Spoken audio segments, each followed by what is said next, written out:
എല്ലാവർക്കും സുഖമാണോ, സന്തോഷമാണോ? നമ്മുടെ പരിശുദ്ധ അമ്മ ഒരു സ്തോത്രഗീതം പാടുന്നില്ലേ? അതിലിങ്ങനെയാണ് പാടുന്നത്: അവിടുന്ന് തന്റെ ദാസിയുടെ താഴ്മയെ തൃക്കൺ വാർത്തു, ഇപ്പോൾ മുതൽ സകല തലമുറകളും എന്നെ ഭാഗ്യവതി എന്ന് പ്രകീർത്തിക്കും. അതെ മക്കളെ, ദൈവം എളിയവരെ സ്നേഹിക്കുന്നവരാണ്. ദൈവം എളിയവരെ ഉയർത്തുന്നു, അഹങ്കാരികളെ താഴ്ത്തുന്നു. മക്കളെ, ദൈവത്തിന്റെ മുൻപിൽ സ്നേഹമുള്ളവരാകണമെങ്കിൽ നമ്മൾ മനുഷ്യരുടെയും ദൈവത്തിന്റെയും മുൻപിൽ എളിമയുള്ളവരാകണം. അങ്ങനെയെങ്കിൽ നമ്മൾ തോൽക്കാനും മറക്കാനും വിട്ടുകൊടുക്കാനും തയ്യാറാകണം. അപ്പോഴൊരു വേദനയൊക്കെ നമുക്കുണ്ടാവും. മക്കളെ ഓർക്കുക, 1 പത്രോസ് 5:6 പറയുന്നുണ്ട്: ദൈവത്തിന്റെ ശക്തമായ കരത്തിന് കീഴിൽ താഴ്മയോടെ നിൽക്കുവിൻ, തക്ക സമയത്ത് അവിടെ നിന്ന് നിന്നെ ഉയർത്തിക്കൊള്ളും.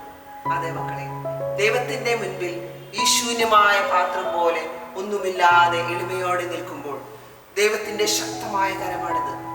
ദൈവത്തിന്റെ ശക്തമായ കരത്തിന്റെ കീഴിൽ നമ്മളിങ്ങനെ നിൽക്കുമ്പോൾ ദൈവം തക്ക സമയത്ത് നമ്മളെ ഉയർത്തി എല്ലാവരുടെയും മുൻപിൽ വലിയവരാക്കി മാറ്റും. അപ്പോ നമുക്ക് എല്ലാവർക്കും എളിമയുള്ളവരായി മാറാം. ശൂന്യമായ മനസ്സോടെ, ഹൃദയത്തോടെ ദൈവത്തിന്റെ കരത്തിന്റെ കീഴിൽ താഴ്മയോടെ വ്യാപരിക്കാം. നമ്മളെ ദൈവം എടുത്ത് അനേകരുടെ നന്മയുടെ ഉപകരണമാക്കി മാറ്റും. അങ്ങനെ എല്ലാവരും എളിമയുള്ളവരായി മാറട്ടെ എന്ന് പ്രാർത്ഥിക്കുന്നു.